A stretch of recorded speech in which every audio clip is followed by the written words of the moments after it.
வணக்கம். தினம் ஒரு திருக்குறளை கற்போம் விளக்கங்களுடன். அதிகாரம் கல்வி.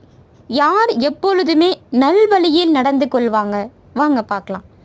கற்க கசடர கற்பவை கற்றபின் நிற்க அதற்கு தக. கற்க கசடர கற்பவை. நாம் கற்க வேண்டிய, நாம் கற்றுக்கொள்ள வேண்டிய விஷயங்களை தெளிவுபட பிழையில்லாமல் பொருளுடன் கற்றுக்கொள்ளணும் அப்படின்னு சொல்கிறாங்க. அதே போல் நம் கற்ற கல்விக்கேற்ப அதன்படி நல்லொழுக்கங்களுடன் சிறப்புடன் செயல்பட வேண்டும்.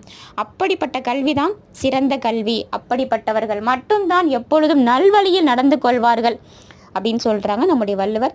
திருக்குறளை எப்பொழுதும் பொருளுடன் கற்போம், நாமும் கற்போம், நம்முடைய குழந்தைகளுக்கும் கற்பிப்போம். பிடிச்சிருந்துச்சுன்னா உங்கள் ஃப்ரெண்ட்ஸ் அண்ட் ஃபேமிலிக்கு ஷேர் பண்ணுங்கள், சப்ஸ்கிரைப் பண்ணுங்கள். Thank you friends.